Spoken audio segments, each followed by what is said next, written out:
Learning objectives.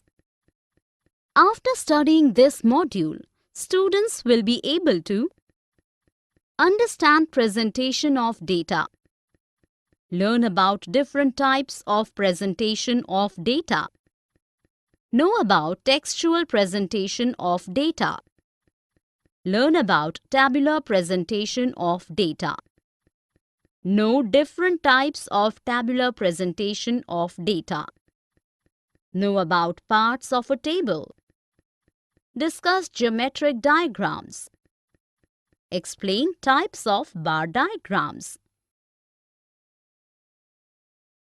Presentation of data. Introduction.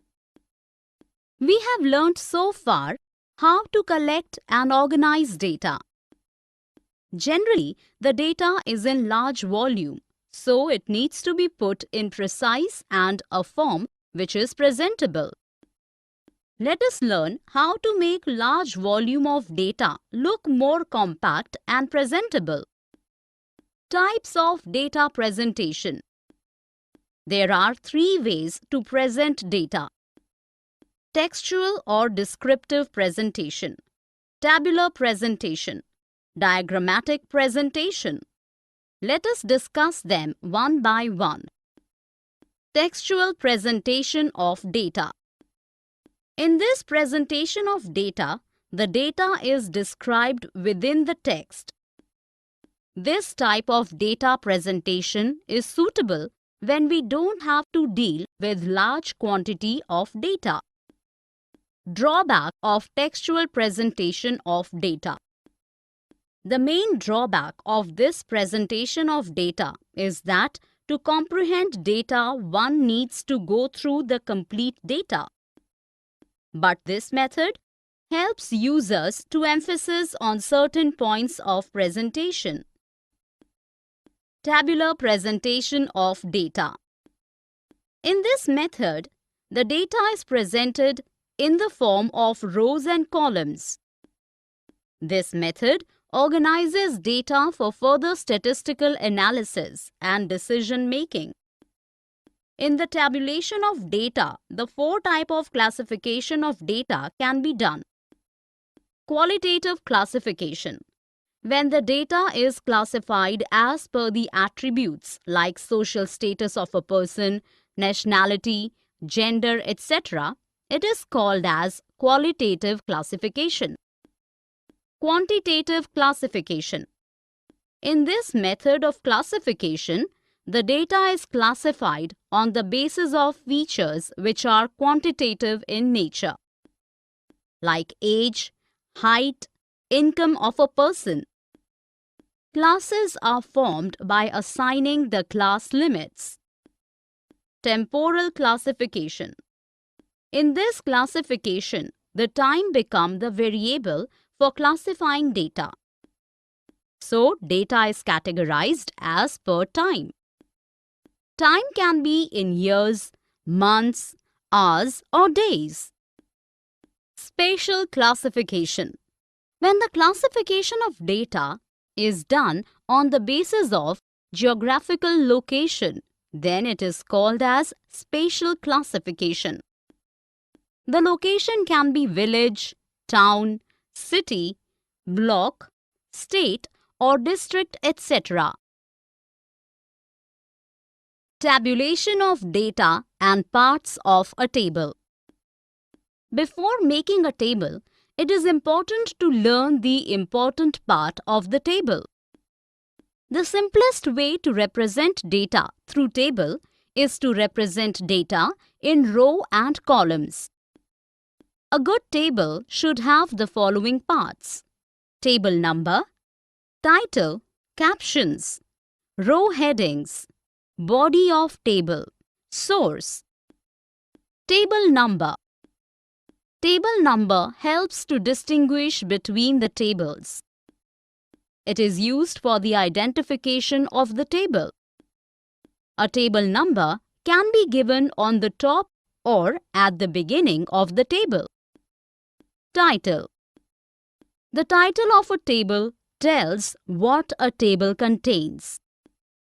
A title should be clear, brief, and carefully framed so that the correct interpretations are made from the table.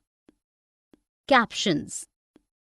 In a table, at the top of each column, a column heading is given that defines the figures of the column. Row headings. These are also called as stubs. This is the heading of a row. The designations of the rows are also called stubs or stub items. Body of table. It holds the actual data of the table. Location of any one figure or data in the table is fixed and determined by the row and column of the table. Source. It is a statement or phrase that shows the sources of data which is presented in the table. It is usually written at the bottom of the table. Diagrammatic presentation of data. This method provides the effective and quick understanding of the actual data as compared to textual or tabular presentation of data. This method of representation of data translates highly abstract ideas into more comprehensible form. The diagrams are more effective in presenting data. Types of diagrams. The important diagrams that can be used are geometric diagram, frequency diagram, arithmetic line graph. Let us discuss these diagrams one by one. Geometric diagram. Bar diagram and pie diagram come in this category. The bar diagram are of three types: simple bar diagram, multiple bar diagram, and component bar diagrams. Bar diagram. Simple bar diagram. Bar diagram is a collection of rectangular bars which are located at equal space and are of equal width and describes each category of data. Height or length of the bar describes the magnitude of data. The lower end of the bar touches the base line such that the height of a bar starts from the 0 unit. The data for bar diagram can be of frequency or non-frequency type. In non-frequency type data, a particular feature like production, yield, population, etc. at various points of time or of different states are depicted through corresponding bars of the respective heights according to the values to construct the diagram. Bar diagrams are used both for frequency and non-frequency type variables and attributes. Discrete variables like family size, spots of a dais, grades in an examination, and attributes such as gender, religion, caste, country, etc. can be represented by bar diagrams. Types of bar diagram. Multiple bar diagram. These diagrams are used for comparing two or more than two sets of data. For example, income and expenditure or import-export for different years, etc. Component bar diagram. The component bar diagrams are also known as charts, are used to compare the sizes of different parts and also shows relationships among different parts. A component bar diagram shows the bar and its subparts into two or more components. For example, the bar might show the total population of children in the age group of 6 to 14 years. The component bar diagram are generally represented in shaded form. Pie diagram. A pie diagram is a circle whose area is proportionally divided among the components and shows as percentage to total. The circle in pie chart is divided into as many parts by drawing straight lines from the center to the circumference. Frequency diagram.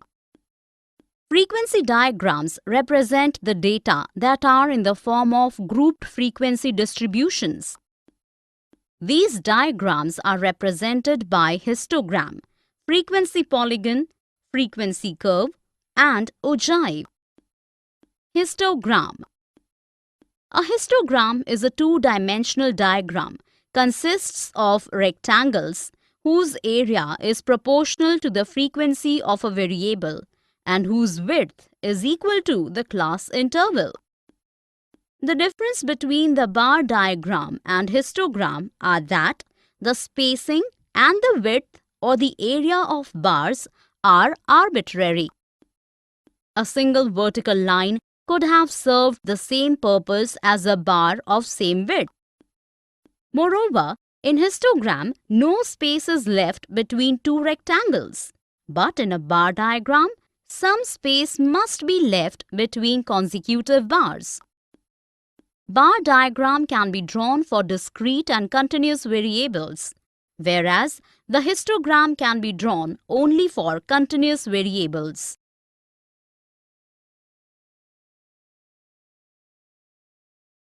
Types of frequency diagrams. Frequency polygon.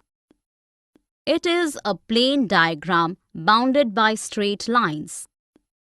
It contains 4 or more lines. It is an alternative to histogram, but can be fit on a histogram to study the shape of curve. The easiest method to draw a frequency polygon is to join the midpoints of the top side of the consecutive rectangles of the histogram.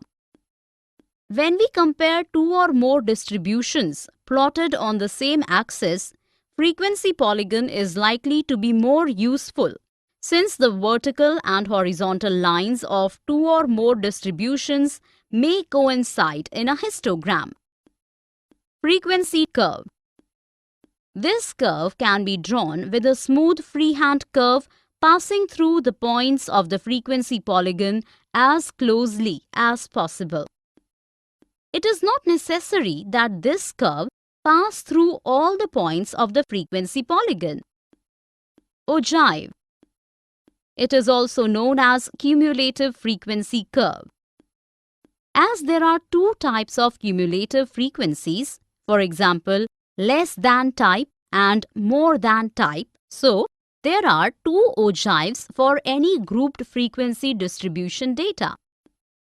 In this, cumulative frequencies along y-axis against class limits of the frequency distribution are plotted. Arithmetic line graph. It is also called as time series graph. In this graph, time is plotted against x-axis and variables along y-axis. A line graph by joining these plotted points is called arithmetic line graph. This graph helps to understand the trend, periodicity, etc. in a long-term time series data. Summary.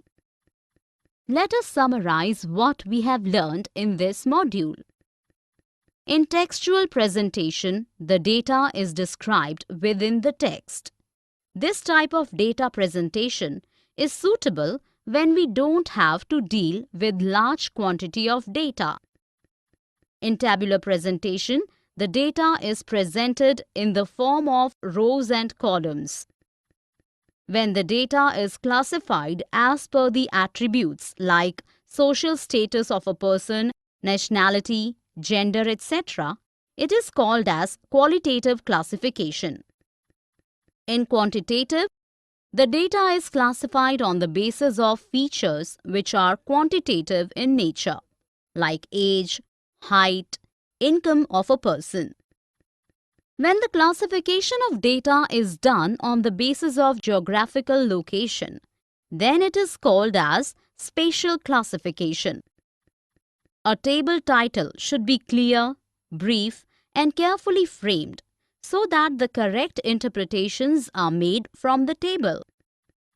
Diagrammatic presentation method of data translates high abstract ideas into more comprehensible form.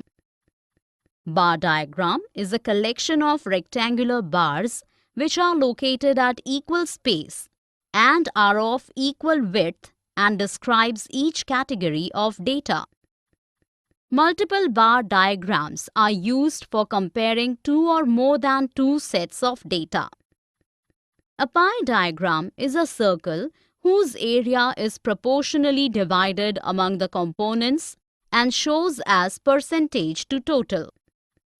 Frequency diagrams represent the data that are in the form of grouped frequency distributions. A histogram is a two-dimensional diagram, consists of rectangles whose area is proportional to the frequency of a variable and whose width is equal to the class interval. Frequency polygon is a plane diagram bounded by straight lines. It contains four or more lines. It is an alternative to histogram but can be fit on a histogram to study the shape of curve.